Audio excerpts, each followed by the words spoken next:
Welcome to No Such Thing as Normal podcast with Natalie Hayes and Jess McKeown. This is a casual podcast where we talk about all the things you're not supposed to talk about in order to help you normalize your real life, because really we're all just a bunch of weirdos having a completely human experience in a society that asks us to pretend like we're not.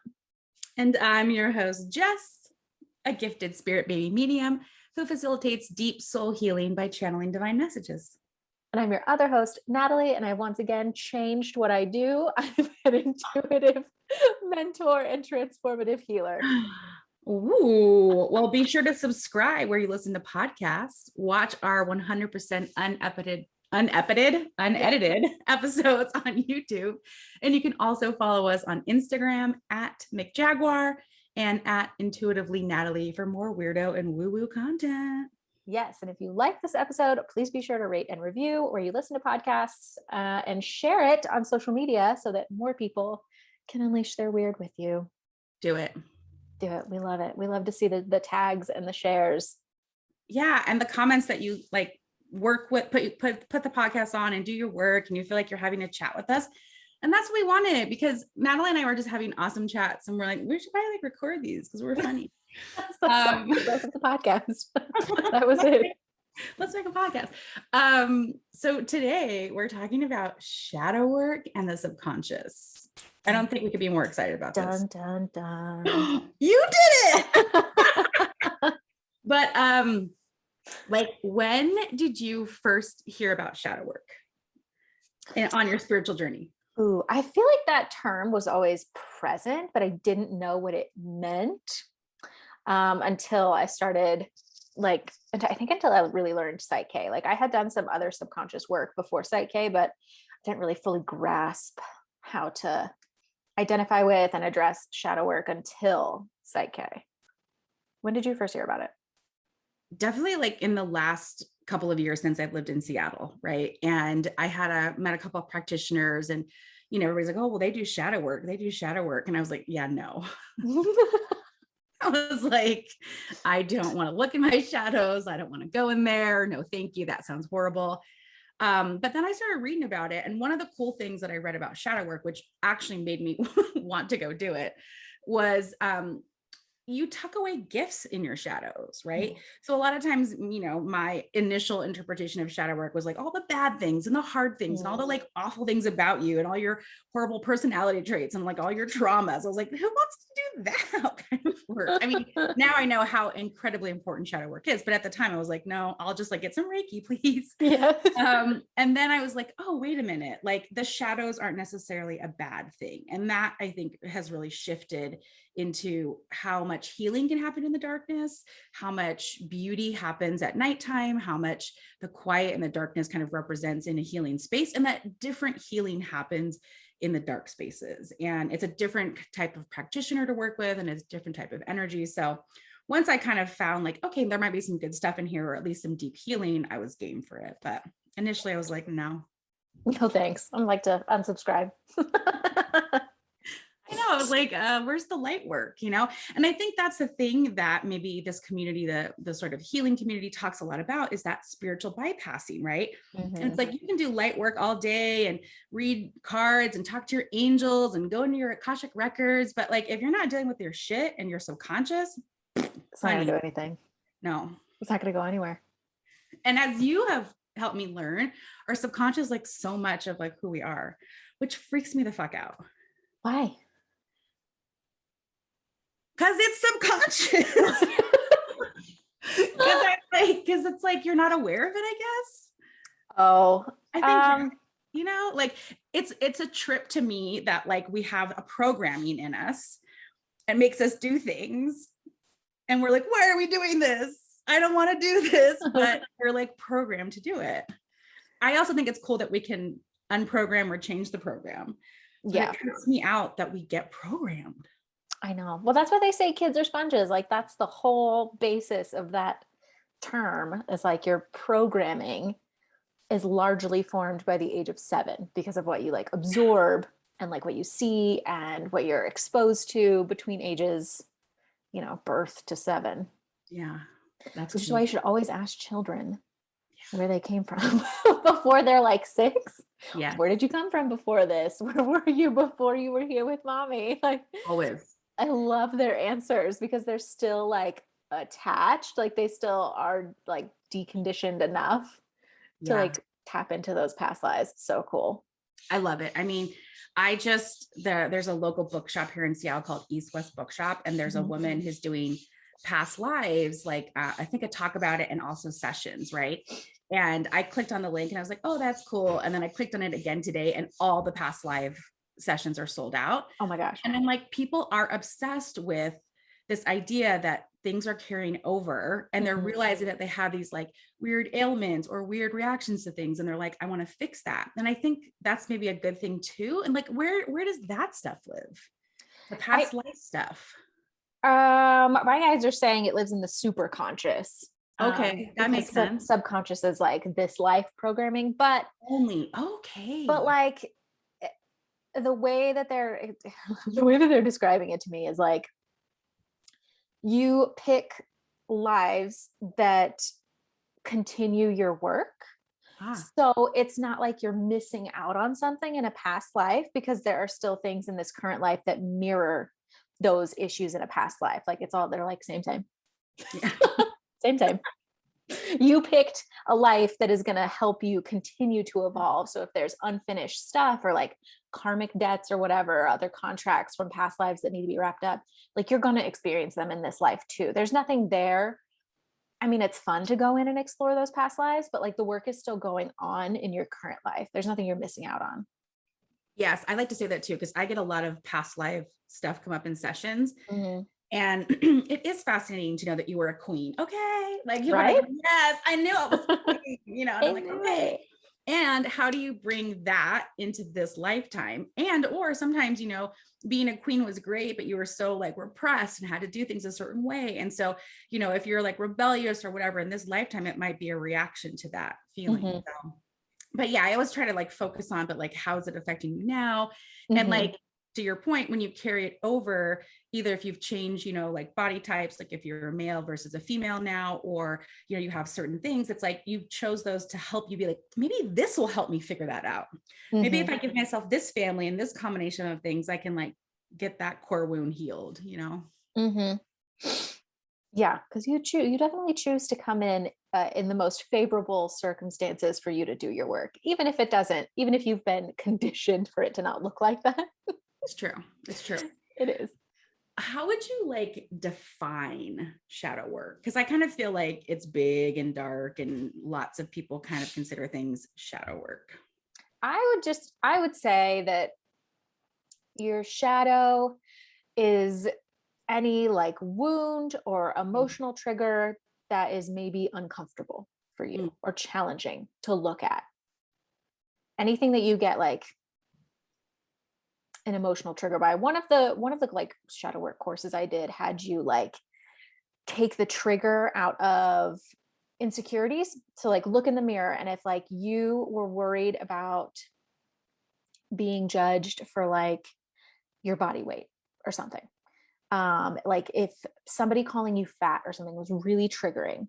then you would go look in the mirror and be like, you're fat, you're fat, you're fat, like over and over and over until you don't have an emotional reaction to Like it. Like exposure therapy. it, yeah. I don't personally like that. I don't I either. feel like it's re-traumatizing, but Yeah. that is that's a shadow.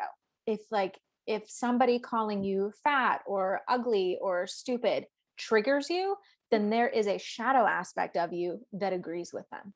And like Oh, you don't like that they're calling it out, which is why you're having an emotional reaction.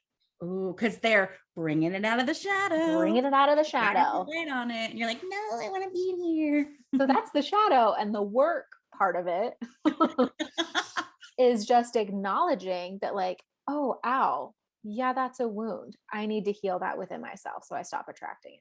That's the work. Oh, you described that so beautifully. Thanks. What do you think about the component of the hidden gifts or things that we also tuck away because maybe we're afraid or fearful, but they're actually, not trauma necessarily? Do you think that is also in the shadow? I think the gift that's within the shadow is like the healing in itself. I like to equate it to Chiron in your astrology chart, the wounded healer, because it's like that you're always going to have that wound that you carry with you into this life from other lives or whatever, generational healing. And when you look at it and heal it, like that's when you can take your power back from it and then also help others move through it. So like that's the gift in shadow work, is really reclaiming your power. And then if you want to, helping others move through the same thing. Option B. Okay, option B, free will. Be nice and help people. Okay, well, what are you working on in your shadow? What shadows have you shined the light on? Oh my God, so many. Like, Oh, okay, like how did you like go to a practitioner? Did you like, how do you like do your shadow work? Do you like, is it a meditation? Are you like, all right, body, brain, system, show me like some shadow? whenever I have an emotional trigger to something, I have like just gotten in the habit of saying like, oh, I'm feeling triggered by this. I'm feeling angry. I'm feeling resentful, bitter, whatever. And then I just, okay, if I'm calling this in, I don't always necessarily need to know where it came from. Right. I just need to know what it's triggering in me to then be able to shift it. I use Psyche to shift it. Sometimes I'll go in the records. And if I'm like really anxious about something and I just can't put my finger on it, I'll ask my guides in the records to like bring forward the anxiety so I can look at it, Third eye. look at it, third eye. And then I like ask it what it's giving me, ask it where I picked it up, and then I shift it. Wow, that is cool. I never really considered that type to call all that kind of work shadow work. I guess I because I know like practitioners that do it, but when I think about it, like sometimes when I go to those practitioners, I've done like inner child healing work, right? Because that's in the process, that's what we found what was the solution or what was needed. It's almost like when you work with a practitioner, they're going to hold a container for you to like bring out your shadows, bring out your shadows, bring out Yeah, your bring them shadows. out. If I was a shadow worker, that's what I would do. It was like Monty Python, bring out your dead. Bring out your dead. I say that all the time. I love that shit. But I would just, it's like they hold that safe container and then it's like allowing the stuff to come up. And for me, it was that inner child healing, I guess, which was the salve for whatever was bothering me at the time or whatever. That makes a lot of sense. Yeah. I also think that this idea of like tucking things away or tucking gifts away in the shadows, like for a lot of people on their spiritual journeys, like we all have these gifts and abilities. And, if you get like scared or something early on in your lifetime or your parents say something or your community says something about you, that you kind of feel shame or guilt, right? Those things are tucked into the shadows. You might just like take that amazing gift of seeing auras or talking to animals and tuck it in there with the shame. So in order to sometimes if you like have had gifts or had abilities or had things when you were younger, shadow work is a good way to like uncover like what's layering over that gift. How were you shamed or how were you, who put baby in a corner basically, to like make you feel this way. And then, what does feeling that way kind of help with? And I actually feel like sometimes we do that because when we want to come out with our abilities, overcoming that shame, overcoming that fear really helps us stand on our own 2 feet and be like, hey, I'm doing this crazy, amazing healing work. Because I feel like more and more so people are getting more and more open to their gifts. But for a long time, people were very kind of quiet about this work. I know. There was no websites and social media handles to find like witchy work and shadow work and stuff. And it's amazing that it's all out there now. I know. I really like that aspect of social media. It's just like so many more things are socially acceptable. Yeah. It's like it's kind of hard to hide your true self anymore. Things are normal. We're normalizing. We're normalizing it all. What else about shadow work? I love shadow work. Do you do it in your practice? Like if somebody comes to you and they're like, I want to do some shadow work. I don't know that anybody really calls it that. I mean, I would love if somebody did, but like that's pretty much all I do is shadow work. Surprise! That's everything. That's what I do. I feel like that I make it more accessible. I don't know. Like I feel like my career has helped me be able to approach death, grief, struggling, pain in a very like calm way. So like get you a healer that is not triggered by your trigger. like, Yes. like I feel like I'm just, especially as a projector, able to like hold a non-judgmental, energetically neutral space to like for those things to come up. Yes. And when you've talked to me about your nursing stuff, you're like so nonchalant about it. You're like, yeah, and there was this guy and it was like blood and all this stuff, and you're just like, yeah, we did this and da da da. And so I think that's true. Like there are certain people who are maybe like more, what's the word? Like designed, that's maybe a good word, to do this work, right? To hold space for that, for the traumas and the dark kind of stuff. And it was funny because I don't see myself as that at all. Like I'm just like, hey, I'm a light spirit babies, like give me all the fun stuff. And I face shadow work all the time. All the time. Oh my God. Like it's everywhere, people. It's everywhere.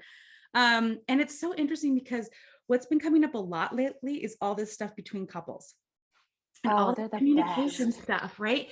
And a lot of the downloads from spirit have been like, just have conversations about this, just talk about this. Like I can read both partners and I'm like, you guys are doing the same thing and you're not telling each other. And if you just talked about it, that could really shift things. So they have, oftentimes you and your partner might have similar wounds, right? Similar core wounds, similar things that you're working on and triggering in each other. Oh, you do. And being like, God, my partner's an asshole. You Why do do. they keep doing this? But it's like you find each other to kind of be like, let's overcome this together. That's like partially why you're attracted to them, is because like their trauma matches your trauma Yes. and you can help each other heal it. It's just communicating from a place of like using I statements and not projecting. Nobody can make you feel anything. Oh my So God. therefore call out your feeling. I am feeling blank. When you do this, I feel blank. I'm horrible at that. Not you make me feel. Oh, I'm all about that. Oh, Jess. I'm all about you. No, no. It's all about you. I was. But I have to be totally honest. I know that that's what you're supposed to do. And so like when I'm trying to do those things, it's really hard. I'm like, I am feeling like you made me feel like you did something wrong. Yes. If you could just yes. I'm learning, kids. I'm learning. No, but it's what you said about it though. It's so empowering to just take hold of your emotions and be responsible for them. And probably growing up, I maybe didn't get to do that as much, like take responsibility and own my emotions. So it's definitely not something that our parents learned to do. Like this, like conscious communication, conscious self reflection, like that was not a part of their generation. Yeah. A little bit maybe, but yeah, I think, well, and I love this idea that like you come in at the consciousness of your parents and you keep evolving. So I just always think about that. If we're going to talk next week about family relationships and time for the holidays, but that's just that one really helped me, is that, you're evolving and they are evolving, but you've come in already so much more ready for this kind of stuff, ready to do this work, what about that, right? So what about like wanting your parents to do shadow work or your siblings or your partner? My favorite quote, especially like around the work that I do, and if people come in and they're like, my boyfriend's pissing me off, my girlfriend's pissing me off, I don't have a relationship with my mom, I just like, you can only meet somebody as deeply as they have met themselves. Oh, is that your quote? Like, no, I read it somewhere. I wish. Oh. We're going to attribute it to you. No, I feel like that's plagiarism. It is. You're so good. You're like our legal counsel on the podcast. Jessica, don't say their name. Don't say their name. We're not quoting that. Can be sued. I'm a rebel. I'm a reckless rebel right now. I love that. Say that again. You can only meet somebody as deeply as they have met themselves. So how do you know how deeply somebody's met themselves? Can you be like, so like, how have you met yourself? I feel like you'll know. Yeah. If you're on your own healing spiritual journey, and if you will always feel when there's kind of like a vibrational mismatch. If you find yourself wanting someone to change. I'm going to buy this session for my mom so that she can look at her shit. Like, you actually can't do that because they might not be ready. They might be at the perfect place on their journey for where, like, for their evolution, for their emotional evolution. Like, they might not ever get to the place where you at. They might not meet themselves as deeply as you have met yourself. And that's okay. That's their journey. It's like letting go of your expectation of somebody else's shadow work, what it should look like, where they should be, just because of where you are. That's going to help you a lot in like your relationships with other people. Like, pro tip, hot tip, coming in. It will help you a lot. Well, yeah, I think that is important, right? To like realize that you can't change people. And, the more that you do your shadow work, probably in the subconscious work, the people around you will shift, right? I think that's like some of the coolest stuff about the subconscious work and the work that you do is like, you're like, Jessica, like people around you are going to start to change. So I was like, oh yeah. Shifts their vibration. It's like, it's the law of attraction. You start attracting different things once you start working on yourself. And that's okay. Yeah. That also goes back to like releasing. You have to be able to let it go when it's like a vibrational mismatch. Yeah. Or like what I'm thinking of too, as you're saying this, is like, and being able to put up boundaries, right? So like, you want your person to change or whatever, but they're not gonna, well then, and they're on their own journey, like put up boundaries, right? Like, until you feel like safe or ready, if they're in a good space to like meet you again, because that's important too. And I think that's what's hard is like, yeah, but it's my mom and I see her all the time. I'm like, boundaries, like it's not your journey. And we like, and I think there's a quote in my animal medicine book. It's the buffalo card. And it's like, it's something to the degree of, I'm not going to quote it, but to the degree of like, you have to honor other people's pathways, even if it brings you pain. Right. Well, even if it's hard for you to watch. Right. It's a choice. But like, if it's hard for you to watch, or that feels difficult or challenging for you, one, go see Natalie and fix that. And then two, realize that it's not your journey and you have no idea, not only this life, maybe you have a little bit of this idea, but their past lives, right? And there are other things that are influencing that. That's what I find so interesting, is that the other day I was like in the bathroom. My bathroom is a portal. And my guy, why guides? They say I'm like the most not thinking in there, like when you do your makeup or your shower, in this like floaty space. But they're just kind of like, look, like every single one of you is an individual. Like, and I was like, yeah, I know. They're like, no. Like, like really, truly, like each of you are like, there's like, millions of us all on here, but we all have such different things. A lot of us cross over and stuff, but it really made me think about this trend even more towards individualized healing and individualized, stuff for certain people, because we are so unique. We have unique things. And what I think causes a lot of problems too, and I see this a lot in like the birth space, is like, well, the doctors say this. And I'm like, yeah, but you're this body, and you're this. And well, did they say that? It's like, okay, well, take that as a source of information, maybe a highly. Does it land with you? Yeah. But like, what do you think, and I think that's the part of it too. It's like so much of this work, so much of the shadow work, so much of the subconscious work, so much of our individual work is really working on ourselves, right? Like, stop chasing other people's shit, people, and do your own work. Exactly. It's always about you. So if you're triggered, it's about you. So if somebody else not doing their work, if somebody else is not up to your standards and it triggers you, then that's also your work. Oh my God. And they're mirroring it back to you, that you cannot control what other people do. Like there's this one belief that I shift in most, if not all sessions. And it's that I am only responsible for myself. Like we are so conditioned to take responsibility for other people's emotions, other people's happiness, other people's success. And like, no, they are on their own journey. You are literally only responsible for yourself. Natalie lives rent-free in my head. And every time I want to like say something and be like, well, they did that. And I was like, did they? Did they, Jess? And I'm like, dang it, no. And so I do a lot of that too. Like, I'm like, why am I calling this in? Why am I attracting this? Why is this triggering me? That's how you do the shadow work though. Why am I calling this in? How is this serving me? Why do I keep doing it? Like that I like to call it like a self interview. Yeah. Asking yourself those questions is doing the shadow work. Like that is accessing your subconscious programming. Yes. And I would say first, just give yourself like a hug and some empathy after you've been triggered, right? And then go into the questioning and figure it out. But I think if we don't honor, that's what I think where we get trapped and why we don't maybe move to the next phase is that nobody's honoring these sometimes like crazy emotions or weird reactions to things like, oh, and they kind of try to shove that down. But it's like, we can just honor that emotion, then we can get in there and figure it out. Like emotions are amazing. They're I love them. messengers. That's it. That's all they are. They're messengers. I just love them so much. Okay. So this is how I want to talk about the subconscious a little bit.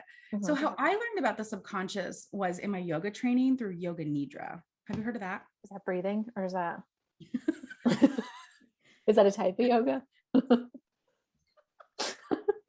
So I know how much Natalie knows about yoga now. Wait, do you do yoga? Have you ever done yoga? Oh yeah, I have a killer down dog. Killer. Name another pose. I can do crow pose. Oh, that's cool. That's the only hard. balancing pose I can do. Can you do crow to headstand? Fuck no, I can. I have never. I'm very bottom heavy. It's very hard for me to get my ass over my head. I love doing headstands. Okay, so Yoga Nidra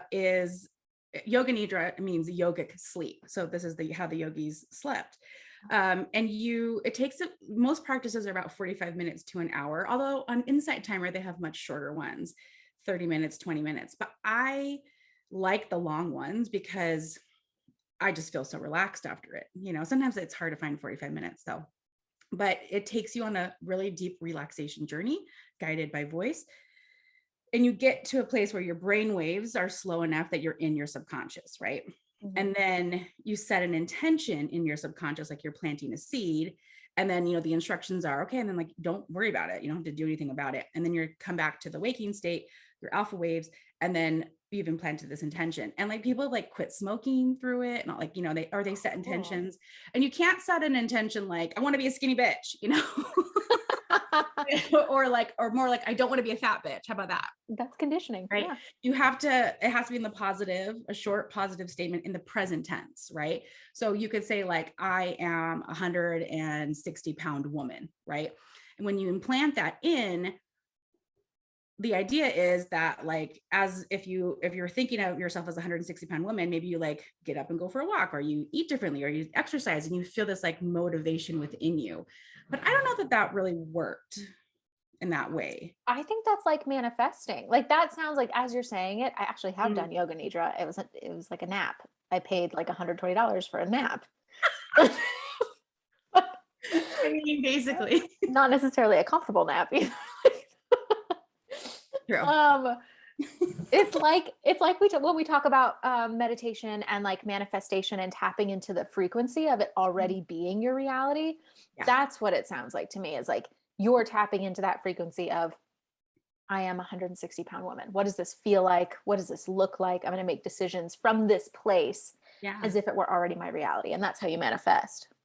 Yeah. But this is like supposed to be in your subconscious, and you really have to, like the whole idea is like, okay, you planted the seed and like away you go. So I don't know, it probably takes more consistent practice. But the other cool thing about it is it's equal to like 2 to 4 hours of rest for your body. So if you can do like 30 to 45 minutes of Yoga Nidra, when you wake up, you feel like so refreshed and like you've had this great nap. And I don't know, I just always love that practice. That's why I really like it. Restorative yoga and Yoga Nidra is because when I moved to Seattle, everybody was doing like hot Ashtanga, fast, go yoga. And I was like, everybody needs to chill out. Where's all the chill out yoga? So I like that chill yoga. Yeah. Too. I like that down dog yoga. I love it. I also know triangle pose. That's my favorite, I think. Just kidding. You're going to text me later. And also mountain. And also. Crow pose is fun though. I like that, well, that's appropriate since crow is your guardian. Oh, this is your new tattoo. Get on that one. Yeah, if you're on YouTube, I'll show you my new tattoo. How cute. Isn't it cute? I love the eyelashes. I know. It's an owl. It is an owl. It's so freaking cute. You'll see it on YouTube if you're watching. Okay. What do you think, like doing, like how much, like, can you overdo subconscious work? Can you overdo shadow work? What do you think about that? I think the answer, yes. I mean, moderation is key for everything. Like you don't want to be so deep in your subconscious and like so introspective that you're getting out of the present moment, because like you're here to be present. Yeah. You're here to experience. You don't necessarily need to dissect everything. It's just like, I'd say, if you have a recurring trigger, if this always triggers you, if this Yeah. always comes up, like look at it. That's a pattern then. That's something that's programmed within you. But like be present. Be present in your life. You guys need to see Natalie's face. It's like, it's this cute little scrunch of like, just be present. Well, and I think being present, I was working with a client yesterday and how I start my sessions with a little bit of breathing. I love that. Do you? I love that. I've actually started thinking about incorporating it in my sessions because I love it. It gets you so present. Okay, exactly. And this is what she said to me. She goes, right after we finished, she goes, I need to do that more. And I was like, I go, Breathe. what? She goes, yeah. She goes, breathe. And I was like, oh yeah. Like Important. it's like, how often do you just stop, put your hand on your heart, or just, come into like an awareness stance and take 3 breaths. That's all we do. We actually take 6 breaths together. We take 3 breaths and I open up all your portals, and then we take 3 more breaths and I get a quick read of you. That's what I'm doing while you guys are breathing, by the way. I'm like reading all the energy centers and seeing if anything's coming out. Oh, I Sometimes love that. it's like quiet and nothing, and sometimes it's like bam, bam, bam. I never know. But usually the more like spiritually awake, open people, this stuff just comes. Yeah, you're pretty open and ready for it. Oh, my guides are just saying you should ask people about their shadows, and like in sessions, like start to ask them about their shadow. What they think their shadows are. That would be really insightful, I think. Ooh, what do I think my shadow is? Yeah, what is your shadow right now? Currently, it changes. What do you think you're working on right now? Oh Lord. Probably again, I've been here before. I'm making a leap in my business. Yay, changes are coming. Yay. And I want to be in a place of like more exciting, more accepting, more going with the flow, less resistance. So this idea that like I'm in control and I have to be in control and I have to know everything. That is my shadow work. I don't need to be in control. I can go with the flow. It's this like gripping and holding on to my reality, so that I can make it myself. You froze. Oh, I was like, is that not a good shadow? No, that's a You're like, shadow. It's a good enough shadow. I'm like burying my heart, and Natalie's just like, it was frozen. So I have a lot of empathy for your shadow. Thank you. But yeah, I hate change. And I think I remember like way early on, oh yeah, I got this reading from this woman named Faith who like does a recording on like a cassette tape. Whoa, nice. Throwback. And you could hear the like click, click. But she said, looking at my chart and everything, she's like, you're here to work on impermanence. And I was like, what is impermanence? And it was like this idea that like nothing is permanent, duh. Yeah. And I was like, absolutely not. That's hell to me. And they're like, welcome to your shadow work. That's your work. I was like, so actually one of the things that I've been wanting to do are those sand mandalas. Have you seen those where people like make everything and then they like brush it away? Oh, that like is me heart palpitations. Just thinking about that. It's like all of this work you just did and you're just gonna wipe it clean. Yeah, and that's actually my sign. Like when I'm like, I don't want to do that. It's like that's where you want to go into that door. Lean in. Whenever I'm resisting anything, I now look at that. Before I used to just resist it. Now I'm like, oh, curious. I'm like, why am I resisting that? And I think I take shadow works in like bites, right? Like I try to mix it up. I try to like take a big chunk, work through it, do some other work, give myself a break, come back to those certain things because I have so much. Everybody does. Do you ever feel like, oh my God, all I'm doing is working on myself all the time? No, I really like it. You just kind of have to like settle with the fact that like it's not ever gonna end. No. Yeah. That's like the opposite of impermanence. That's like continuance. It's all a continuance, Jess. I should be okay with that, but I'm also not okay with that. Oh my gosh. I just want to be perfect. Oh, Jess, that's not what you came here to be. I know. It's like, I guess my guys go like, when you return to source, you will. Exactly. On some level awareness, you already are. I don't even like that word. Perfect. Yeah. I've been using aligned. I like aligned better than perfect, but I also think that perfect is aligned. It's just like all of the conditioning associated with perfection that you don't like. Of course I would say that. I have a session with you coming up, so let's shift my perfectness. Shift your perfect. That definitely lives in my shadow. And I think here's my other question for you. Collective shadows, do we have them? Oh yeah, as with the macro, as with the micro, like your shadows are also collective shadows. Like you're not the only one going through this. Bless us. Anyone else on the impermanent shadow team? Yeah.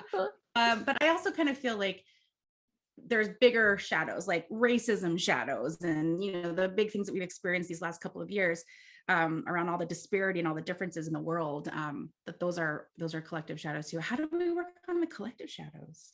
You work on them within yourself first, Okay. and then support activations that are support people who are supporting oppressed communities. I don't know if I'm saying that right, but like supporting causes, getting out there, being making choices that align with the work that you've done on yourself. Like I love that. That's a really good way to see like your donations and your charity work is help with the collective shadow work. It is. Yeah, it's honestly, it is. But you always have to look at it in yourself first. It's not just external. It's also internal. If you're feeling affected by it, if you're feeling emotional about it, triggered, resentful, restricted, like, then that's also something within you that the collective is mirroring back to you. Yeah. And again, you're not the only one, which is why the US is going through so much turmoil these past couple of years, because we're approaching our Pluto return. We said that at the same time.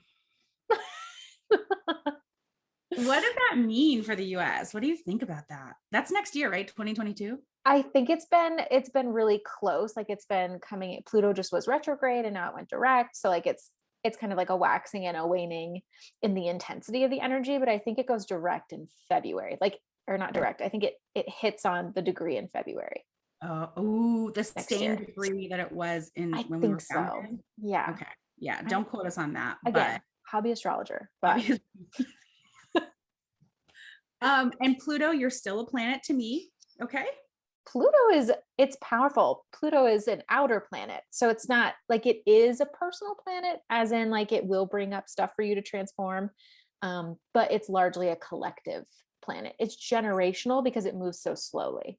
And doesn't Chiron orbit between Pluto and Uranus? I actually don't know that. I think it does. And I think that because Uranus is like, I always call Uranus like the crazy planet. Like, hey, Uranus. It's just cray. It just but like fun crazy. Like, oh, Uranus is here. Like, or like, oh, Uranus is here. Like, we don't know how you're gonna show up, Uranus. And then Pluto is out there like Pluto. And so in between is like the healer, the wounded healer, kind of floating down between like that personal stuff and this just like the crazy stuff that Uranus can bring up. I really wish I could meet the planets as people. Just call the energy forward. I should channel the planets. You can be like, I'm Uranus. What's up? My favorite planet is Jupiter. Oh, for expansion? I thought you liked Saturn. I do. I like both of them. They're like very tied close. I do kind of like Saturn, but I feel more love towards Jupiter. I think Saturn is cool, but she's like the cool girl. The teacher around her, she's kind of like, ooh, Saturn. But Jupiter, I'm like, oh, give you a big hug. Yeah, abundant. That eye on Jupiter is the size of Earth. I didn't know. Such a nerd. Wow, science. Jupiter facts. What else about? Okay, let's talk about subconscious. So we have waking conscious, super conscious, unconscious. After too many drinks, you're unconscious, conscious, super conscious, subconscious. Yeah. Any other consciouses? Not that I'm aware of. Okay. And super conscious is higher self. Higher self, guides, all that other higher frequency beings, angels. It's super. Right. It's up there. You need to watch the YouTube video because our hands are amazing.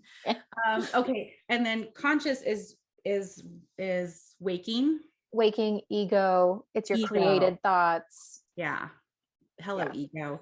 And then subconscious is Shadow.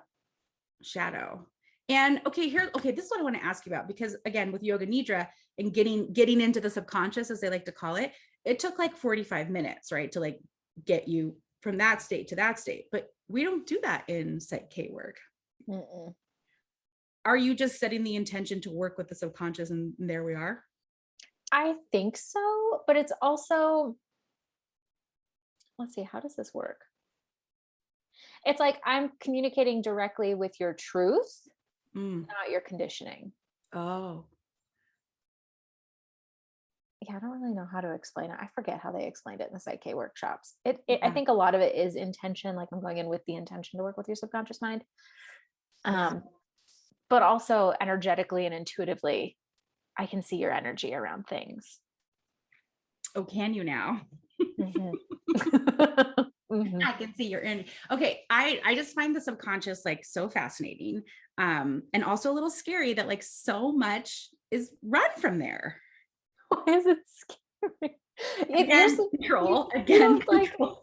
You don't take your subconscious with you. Like, I feel like your subconscious is a very like earth, this incarnation thing. It's just programming. It's just conditioning. What's the point of our subconscious? It's lessons. I mean, it's just, it's why you react the way you do. It dictates all of your behaviors based off of what you absorbed growing up. I guess I feel like learning about that was like the secret to the universe. I agree. Oh yeah, I totally felt like that was the secret to the universe. Like, I think that's like, I feel like it's so precious. Like, holy fuck, what is up with my subconscious? This is like running the show. And I need to get in there and make sure that I think it's good.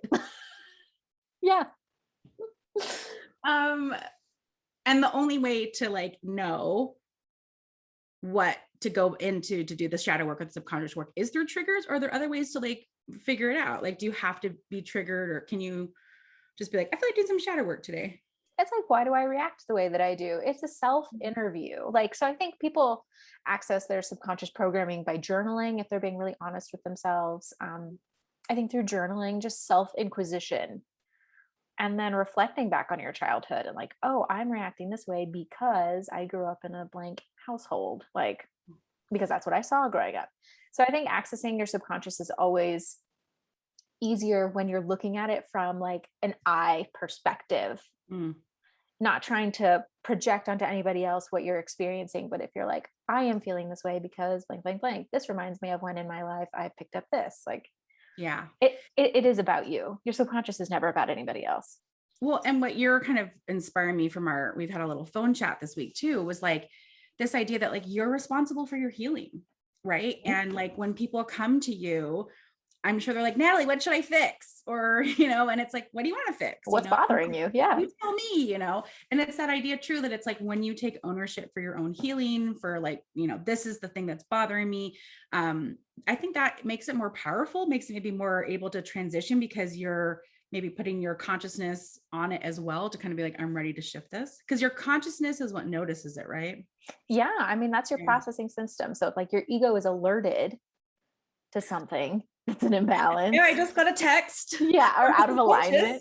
Yeah, if it's sending you amber alerts. Okay, so the ego. Let's talk about the ego a little bit. I love the ego. You do? Mm-hmm. It's such a villain.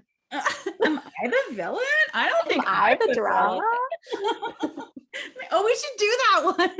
It's the ego. The ego is the drama. Am I the drama? Yeah. And I love how, like, first of all, I have not done any psychology research, but this is definitely like, what do they call it? Pop psychology. But it was like the ego is like out to protect you and out to like keep you safe. And again, I think that's the trippy part about the whole body and programming system, is like, yeah, but that's not keeping me safe, ego.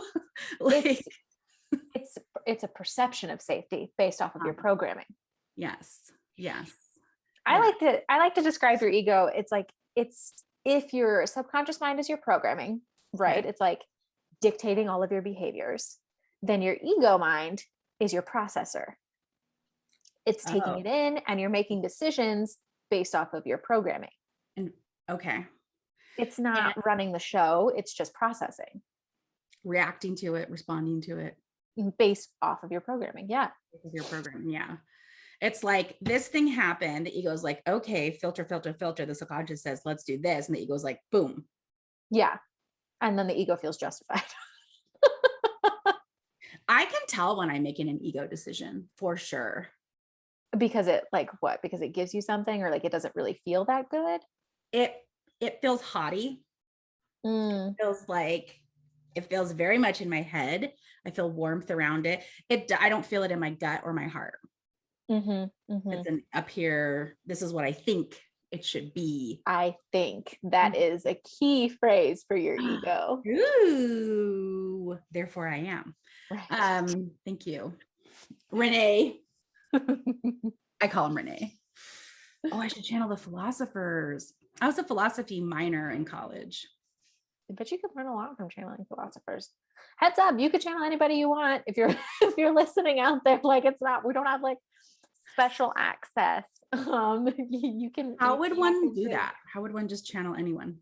Okay, well, like I teach you in my course, Intuition Unblocked, but you can literally just call the energy forward. You just practice. Yeah.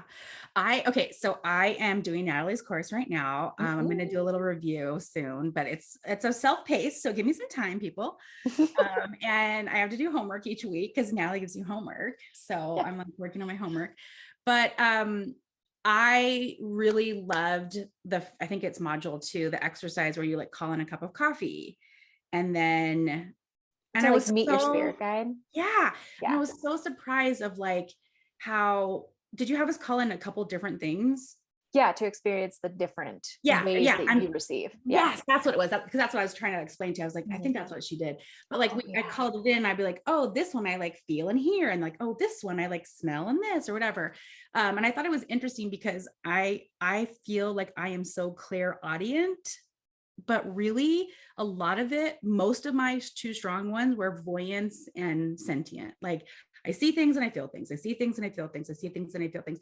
When I hear things, it's like grandmother. It's these little like boop, boop, boop Yeah. things, except for when I'm, I guess, talking to my guides. It kind of feels clear. I don't know, but that was really fun. Oh, I'm so glad. Yeah, okay, that's not the spirit guide one. That's the identifying your clair. It's like it helps you find your clair. Oh yeah, yeah, yeah. I'm not on spirit guides yet. Mm-hmm. Oh, I I'm love that excited one. to like meet more spirit guides. I know. I love that meditation. If you want it, just DM me. I'll let you have it. Yeah, because it's I think it's maybe what I would like to say is like the course and Intuition Unblocked and just getting in touch with your intuition. I think that helps with shadow work. I think that helps with subconscious work, having a framework and an understanding of like why you're doing all of this, and you're doing it to like make your life better, Always. right? Enjoy your time here on this planet. Always. Yeah. Oh, I'm so glad you're going through the course. I'm excited to hear like how it goes for you all the way through. I hope I make it. Do I get a certificate I when I hope I graduate? make it. I actually thought about creating a certificate. I feel like that would give people a sense of accomplishment. I fucking love certificates. Give them to me. Where's my participation trophy? I would like a sticker. Oh, that's a good idea. I should send out stickers at the end. My intuition is unblocked. I am Ask me unblocked. anything. I have met myself this deeply. I love it. Oh, I also created a big Facebook community for those who are in the course, which Jess, I'll Ooh. invite you to. I forgot. Okay. Sorry. But I thought that was a good addition based off of some feedback I received is like people want to share what they're going through. And you're not alone taking the course. I have several people in the course. And I think it's just really helpful to get that kind of feedback and connecting with other people who are also experiencing this weird shit. Like it's not your imagination. Yeah. And like here I am, a full-on practitioner. And I was texting you, I said, I put on one of the homework assignments is to like intuitive, I called it intuitive play on my calendar, but to like play with your tools and play around and just have playtime. And I have some other homework because I'm taking, I'm in a mediumship circle. And so we're doing some mediumship like homework as well. And I'm telling you, I put it on my calendar every single day from like 8 to 8:30, and I'm still in bed or not doing it. And what I realized was like, when you do these courses or when you're doing any of this work, like it takes your dedication. It takes you being like, I'm going to carve this time out and I'm going to do this work. And, so like if you sign up for these courses and like you don't do it, that's on you. Right. Like, and think about that. And like, if you have, what I'm kind of finding is I need more help with that. I need more accountability. Yeah. You only get out of it what you put into it in life. Like I need an intuitive unblocking buddy. That's why I like the Facebook group. I'm going to do like weekly check-ins, like starting actually the day that this podcast comes out. I'm going to do weekly prompts and check-ins and like opportunities to share, and also little practice, like intuitive practices for you to grow your skills. It's so fun. It's so fun.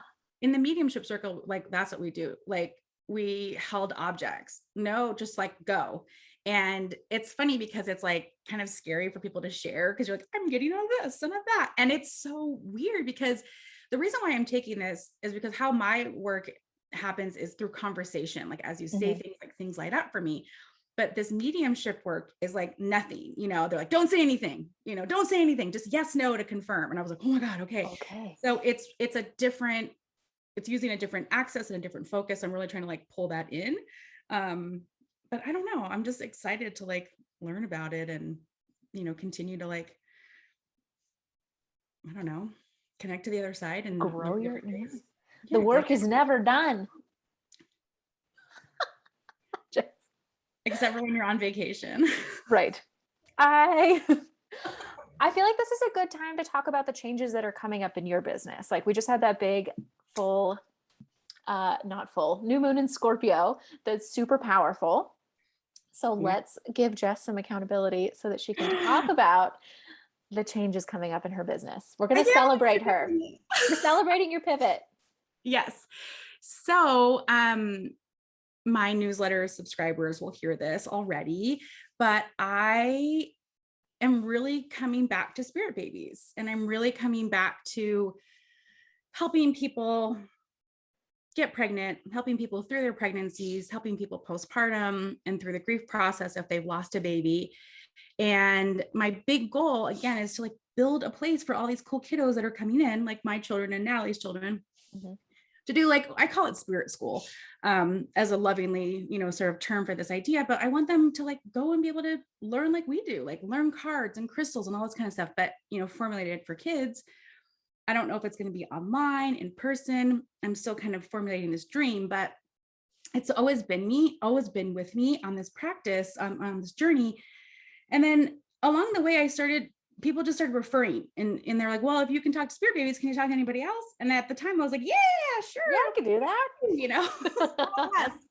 Yes. Learning about my abilities and who I can talk to. And while that was a lot of fun and I love my intuitive clients, it is really time for me to come back and really just make my schedule more available for my spirit baby clients. Cause I'm booked out for the rest of the year.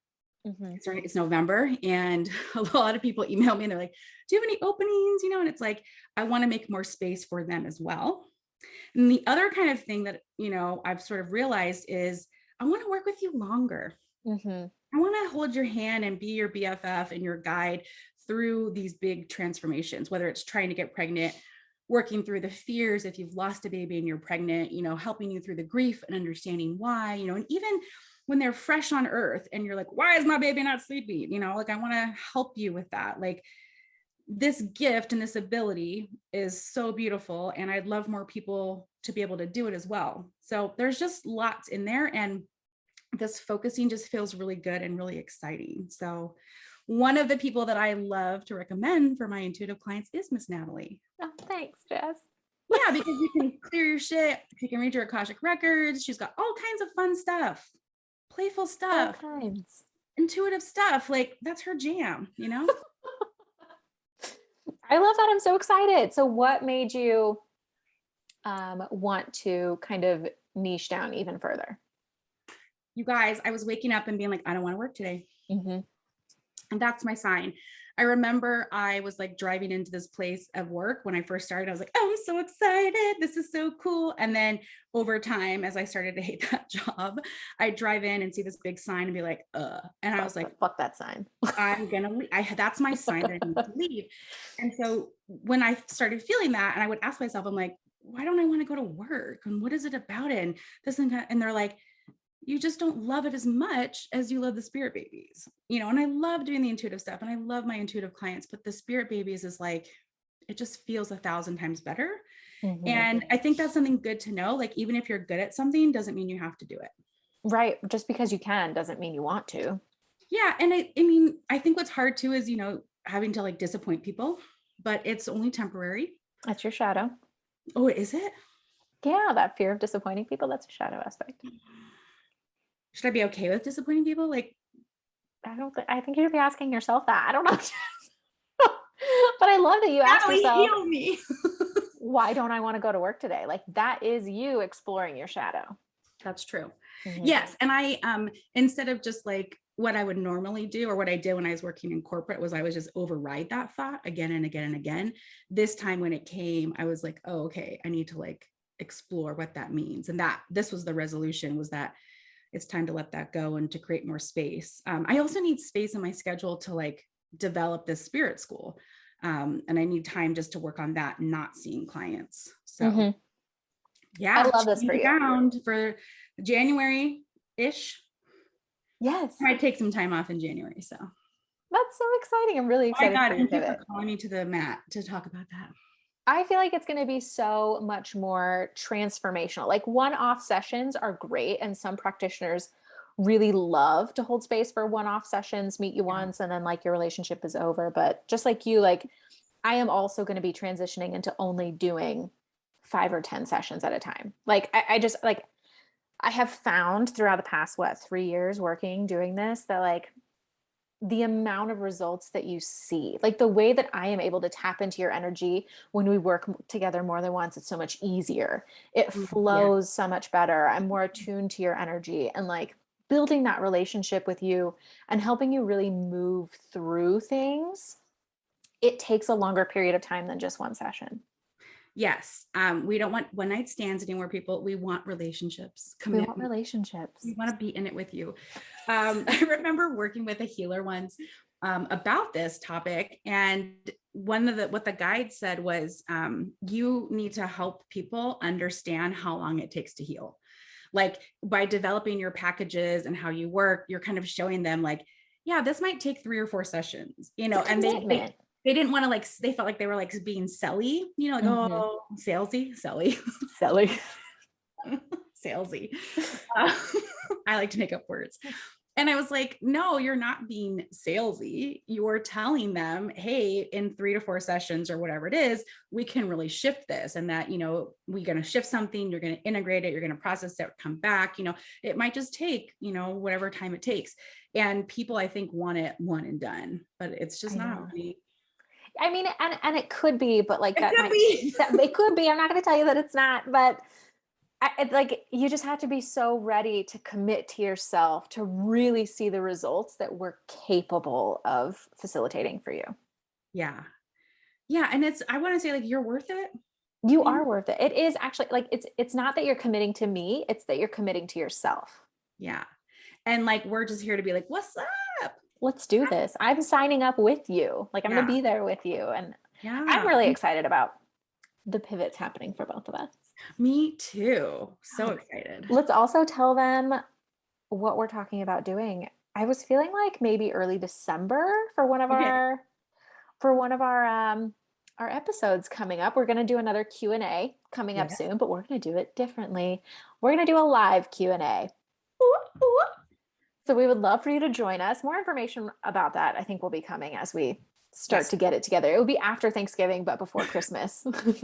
We started to get it together. We need to get it together. Thanksgiving, before Christmas. Yes. And inviting you all on the Zoom with us. Yes. It's going to be like a hangout. Like, get your bevy of choice. We'll do it probably in the evening, and we're just going to chat and answer your questions, and It's going to be really fun. Oh my God, I can't wait. Can I come? Wait, I'm coming. Can I come? Uh, are we going to have limited spots of it? Are we going to do like an RSVP thing? Because I don't really know how many we can have on Zoom. the guides say everybody's welcome. Mhm. And then those who are brave will speak up for the collective and if they ask questions and that kind of stuff. And everybody can always receive from other people's questions. Yeah. And we'll keep your camera off, and we'll keep you muted until you're ready to ask a question. And then you can choose whether or not to have your camera on for the question, because it'll go up on YouTube. So all about your comfort level. Oh yeah. You can put your camera on if you want. Maybe not. We're going to do that. That's going to be really fun, a live Q&A, and then we'll post it the following week. So those who missed it can still listen in. And then are we going to do a channeling event? Have we decided? Okay. We haven't decided. We haven't chatted about all of this, but we're just sharing it with you because we love you all and we're excited. But we want to show you how we work. And the program that we did earlier this year was really fun. Yes. And I think like maybe for what's coming for 2022, we could do that is heads up. That is perfect. Perfect. Okay. Aren't you doing stuff for 2022 for people? Talk about your soul alignment. Is that what you're doing? Yes. Okay. So the day that this podcast comes out, unless you're on my email list, I am opening up a brand new offering that I have not ever done before, but I really like it. It's gotten a lot of positive feedback. And I'm only doing it for a few weeks, I think, just to feel it out, see what the response is, see how it goes. But that's what it's like being an entrepreneur. If you want to know, it's just like trial and error. People like this. I know how it is. But they're called soul alignment sessions, and they are one-on-one sessions with me via Zoom. And they're going to be a full 60 minutes, where the first half we go into your natal chart, and I pick out specifically like your gifts, your karma. We're going to look at where you're unique in your life, like really get into the nitty gritty of what makes you special and how you came here to serve.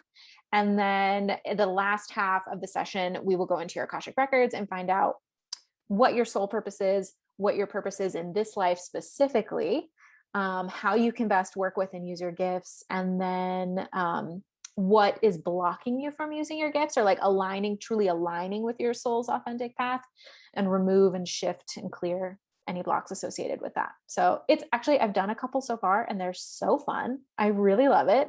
Just go, if you're interested, send me an email, shoot me a DM, but the link to sign up is going to be in my bio on Instagram at Intuitively Natalie.